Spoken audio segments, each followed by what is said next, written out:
budaya, salam kebajikan, rahayu, rahayu, rahayu.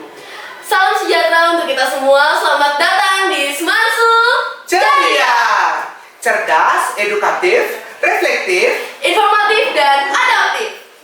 Halo teman-teman semuanya dan halo Sobat Semansu, senang sekali bisa menyapa kalian kembali pada kesempatan hari ini. Jadi di sini saya akan membahas mungkin materi yang mungkin terdengar sederhana, tetapi bila sudah terjadi bisa mengakibatkan perpecahan yang lumayan serius. Oke, sebelum itu kami akan memperkenalkan diri kami masing-masing. Saya Inyoman Widya Dharma dan rekan saya Putu Ayu Feby Purnamasari.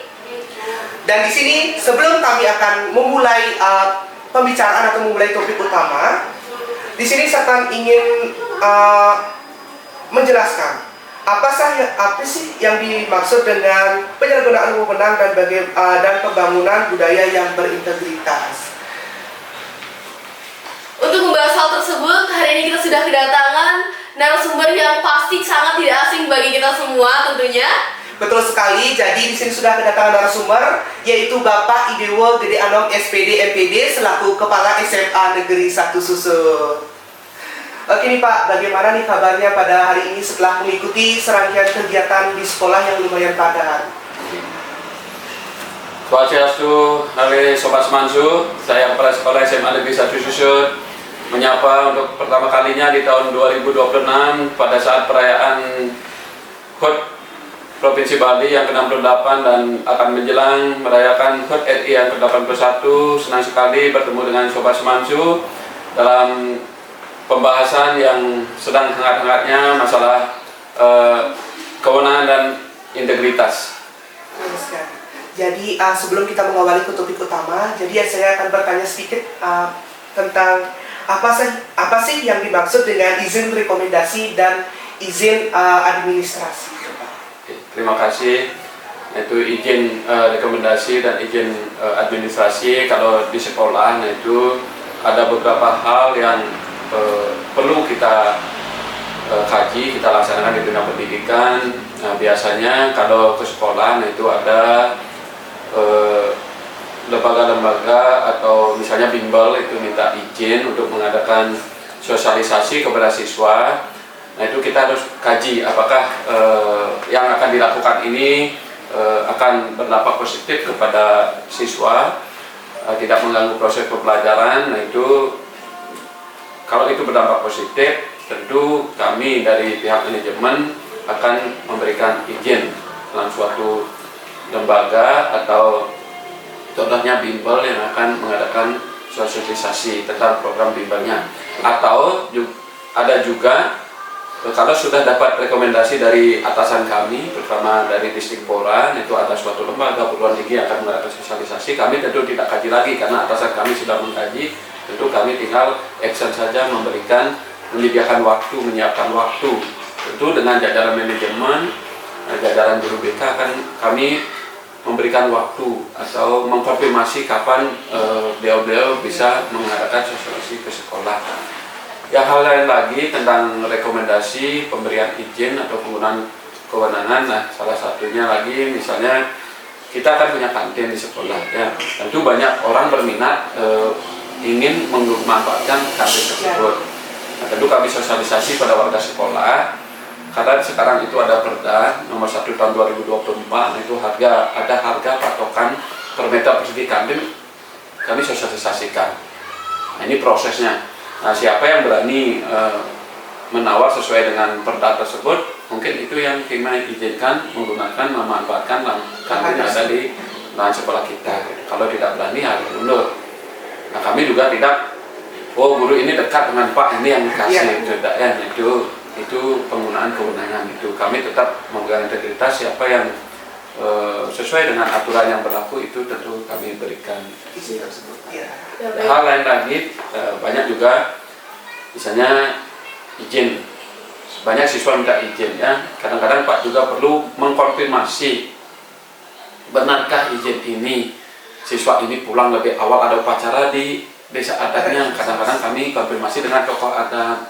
Nah, benar Pak Jero, upacaranya jam segini, benar wajib anak-anak ini diperlukan untuk ngayah jam pendek dan sebagainya, ya kami izinkan. Kalau upacaranya malam itu mungkin kami berani menunda itu, ya itu penggunaan kewenangan. Itu banyak anak-anak yang kadang-kadang di suatu desa ada karya kan pulang lebih awal, kami perlu konfirmasi benar tak upacaranya di jam sekolah atau sore. Kalau memang benar ya kami tentu izinkan gitu. Nah itu salah satu contoh penggunaan kewenangan dalam memberikan rekomendasi atau izin-izin yang di lingkungan dunia pendidikan kita.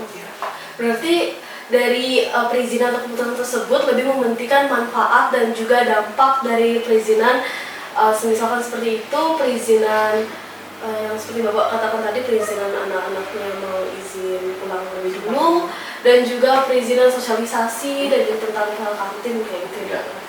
Itu bukan berlaku pada siswa saja, guru dan pegawai pun itu kadang-kadang minta izin, ada upacara adat, ada kantor kontrol keluarganya. Nah itu berlaku untuk Bapak Ibu anak-anak juga membuat surat izinnya, sehingga saat terjadi sesuatu di luar sekolah, Pak Kapsat ini kok ada pegawainya ini di luar sekolah, kami sudah bisa mengkonfirmasi, memang benar staf kami, guru dan pegawai memang sudah ada surat izinnya di sekolah itu.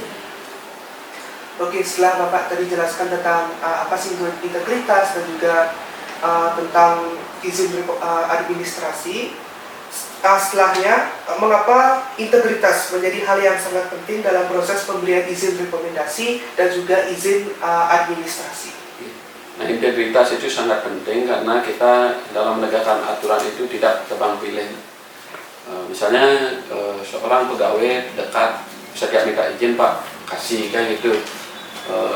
Demikian juga kalau siswa misalnya berprestasi misalnya di sekolah atau aktif berproses, setiap Pak saya minta izin, Pak kasihkan enggak ya, kita perlu mengkaji ini prosesnya ya. Sebelum kita melakukan izin ada perlu proses pengkajian kita, layakkah izin ini kita berikan atau belum. Nah itu ini prosesnya yang penting, sehingga dari izin yang kita berikan itu tidak menimbulkan dampak negatif di kemudian hari. Nah ini juga kita tetap menjunjung tinggi integritas ini, maka pegawai itu, staf itu, murid itu merasa mendapat keadilan. Nah, tidak, setiap itu minta izin kok dikasih, saya ada pernah dikasih. Maka ini kita perlu kaji sehingga kita tetap menjaga integritas ini, melaksanakan sesuai dengan integritas yang Pak miliki.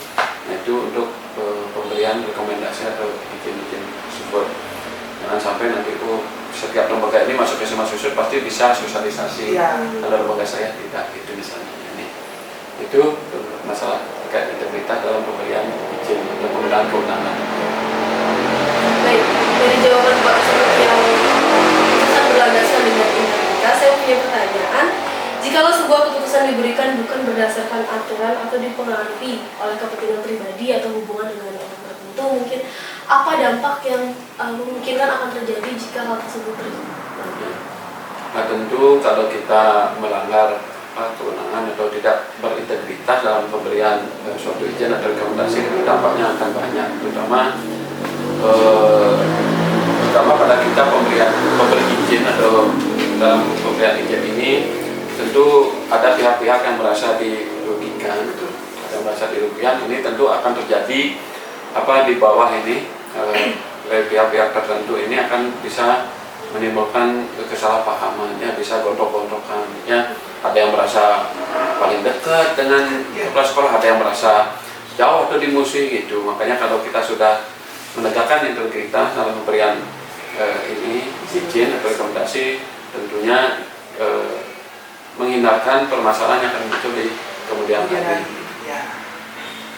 Oke, setelah Bapak tadi jelaskan tentang integritas untuk atau memiliki hubungan tertentu terhadap suatu pihak yang berwenang, kan dalam kehidupan sehari-hari kita tentu sering mendengar istilah tentang jalan pintas. Karena kan mungkin dalam kehidupan sehari-hari kita akan menghadapi permasalahan yang lumayan mendesak. Jadi menurut Bapak, bagaimana jika seseorang meminta perilakuan khusus terhadap pihak yang mungkin berwenang dan juga dia memiliki hubungan yang mungkin lumayan dekat dan hubungan yang spesial dengan orang yang memiliki wewenang tersebut? Ya, kalau nanti setelah terjadi masyarakat tentu sobat semansu, anak-anak kita, generasi muda kita, kalau bisa dalam berurusan tersebut itu menggunakan alur-alur sesuai tahapan ya. Jangan supaya cepat gitu ya, sampai melanggar mempengaruhi kewenangan yang punya otoritas kewenangan ini ya. Ini jangan sampai yang ingin jalan pintas segala sesuatunya supaya cepat, misalnya sekedar ngurus KTP, anak-anak harus lewat jalan belakang ya. Ini gunakan alur-alur yang benar ya. Itu misalnya ngurus apa di kemudian hari tentu setelah anak-anak meluluskan tamat dari sekolah kita, ada yang membuat usaha, mengurus perizinan, kalau bisa ini alur-alur tahapan-tahapan yang itu ikuti, sehingga kita menghindari dengan praktek-praktek yang melanggar hukum, jadinya baik bagi yang mengurus maupun yang diurus atau minta bantuan atau yang membantu, kan sama-sama aman ya, sama-sama aman itu tidak melanggar hukum itu pada intinya. Jadi nanti pembelajaran ini dari hal-hal kecil dari sekolah, jangan menggunakan jalan pintas, itu ikutilah prosedur. Misalnya ada tugas dari guru, buat semampunya. Jangan sedikit-sedikit tidak bantuan teman ya, atau mendekati guru.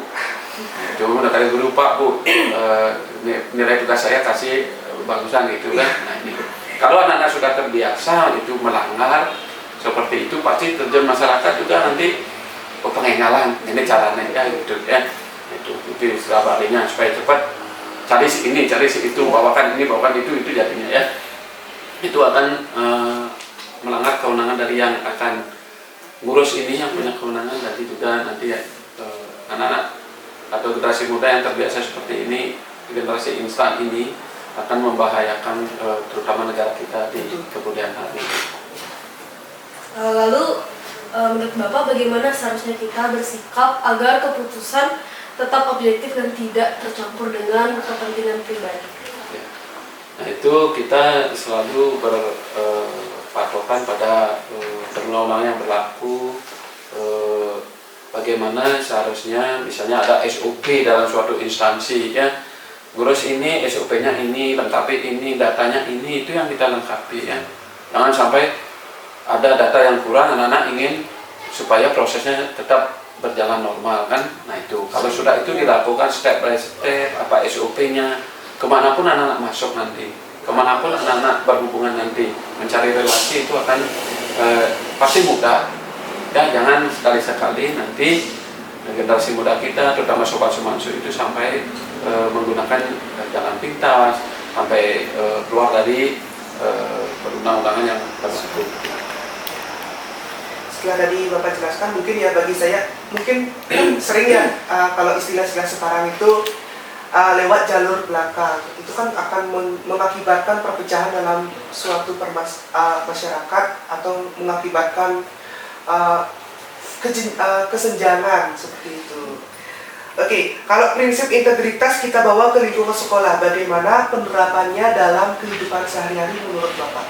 Ya, ini kan, kalau integritas itu diterapkan di sekolah, terutama warga sekolah yang berintegritas, di pegawai misalnya melayani dengan adil, ya tidak ada warga sekolah atau siswa yang merasa diuntungkan, dirugikan, nah itu tetap dilayani. Demikian juga Bapak Ibu guru dalam memberikan pelayanan ke siswa itu menjunjung tinggi integritas, tidak oh siswa ini ganteng, oh nilainya lebih baik, oh siswa ini cantik, nilainya kan itu. Kalau sudah menjunjung integritas ditegakkan, semua merasa berkeadilan, pasti tidak ada terjadi kesenjangan di antara siswa satu dengan siswa yang lain.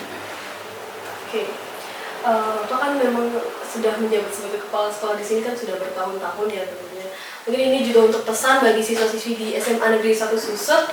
Kalau menurut Bapak sebagai siswa, apa hal yang sederhana yang bisa kami lakukan untuk membangun kebiasaan jujur dan tidak mencari jalan pintas? Untuk jujur ini sebenarnya sebagai seorang siswa, nah itu hal sederhana sekali. Nah itu anak-anak datang tepat waktu ya. Kalau lambat itu sudah mencuri waktu namanya. Teman sudah kumpul 7.15, anak-anak yang 8, lagi 8 menit itu mencuri waktu. Itu sudah tidak jujur.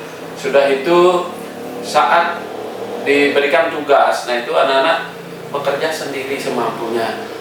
Nah itu jangan menyuruh teman atau malah mengongkosi atau membayar teman membuatkan tugas, itu juga menjadi kebiasaan yang jelek. Saat ulangan, nah itu jangan mencontek, ya, jangan mencontek. Kalau naruh HP di depan, taruh HP, jangan bawa HP 2 nyari jawaban lewat gini ya, internet. Nah itu kita sudah hal-hal seperti itu sudah kita terapkan di sekolah. Saat ada sumatif atau ulangan, Pak sudah menyarankan guru supaya HP ditaruh di depan. Tidak ada lagi HP di bangku siswa atau malah di sakunya. Kalau sampai ada siswa bawa 2 HP, berarti itu adalah bibit-bibit yang ketidakjujuran. Waktu saat mereka jadi pengusaha, jadi apa, pasti berbuat yang curang juga. Ya, nah itu hal yang kecil. Kalau ke kantin, nah itu harapan Bapak tidak ada lagi siswa kita yang ngambil jajan 3, bilang 1. Nah itu sudah bibit-bibit yang kurang bagus, ini sudah korupsi. Nah itu kalau di pengurus OSIS anak-anak sudah ikuti. Kalau penomoran hitam kita kan ada punya, dana punya yang terkumpul.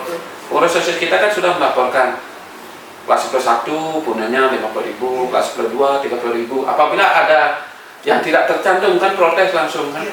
Ini bukan berarti pengurus OSIS tidak jujur, tetapi mungkin ada salah input kan. Nah di sanalah terjadi transparansi, kejujuran. Nah itu hal-hal kecil yang dimulai dari diri sendiri. Hal yang lain itu adalah tepat waktu. Yang kedua tidak bolos. Betul. Sebelum jam pulang ada yang mempulang mendahului, sudah mencuri waktu start duluan pulang kan sudah. Itu bibit-bibit mengkorupsi waktu ya, itu waktu. Nah, itu contoh-contoh kecil yang kita bisa terapkan di sekolah. Jangan mencontek, datang tepat waktu, jangan bolos, tugas dikerjakan sendiri, jangan sampai mencari upahan atau orang lain diberikan uang untuk mengerjakan tugas. Nah itu kerjakan semampunya. Itu sudah itu ada saat ke kantin, langsung karena warga kantin kita tidak pernah komplain siswa si ini sering ngambil godok 3 dijadikan 1 gitu. Itu langsung karena ya, langsung karena yang penting sesuai ajaran agama Hindu, trikayo parisuddha ya, manacika, wacika, kayika. Sudah manacika tidak ada pikiran nanti saya ke kantin harus ngambil godok 3 bilang 1. Sudah dari pikiran sudah tidak ada kan. Nah, itu dari ucapan. Berapa ngambil godok? Ya 1 ya memang 1 itu kayika ngambilnya. Itu ngambil godok memang 1 itu ya. Kalau itu sesuai ajaran agama Hindu yang sederhana itu kita bisa terapkan ya. Pasti terjamin anak-anak di kemudian hari akan sukses. Yang tidak ada berpikiran, oh saya nanti akan bolos, kan tidak ada ya. Oh saya nanti akan nyontek, sudah tidak ada di pikiran tersebut. Apalagi akan berbuat atau mengatakan di pikiran pun sudah tidak ada ya.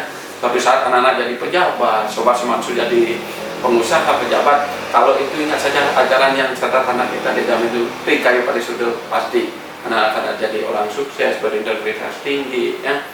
Itu terutama. Kalau sudah itu kayu parisuddha, kejujuran sudah ada di dalamnya ya. Itu saja pendapatan dari Bapak. Begini Bapak, jadi tadi kan Bapak sempat menyinggung tentang korupsi. Terus Bapak sudah mengetahui sekarang kan mungkin berseliweran di media sosial tentang korupsi-korupsi yang mungkin lumayan banyak, seperti korupsi bermiliaran maupun bertriliunan. Jadi saya ingin bertanya, kalau prinsip anti korupsi kita tanamkan kepada siswa sejak usia sekolah maupun sejak usia dini, apakah hal tersebut bagi Bapak dapat membantu nggak untuk kedepannya Indonesia memperoleh generasi emas?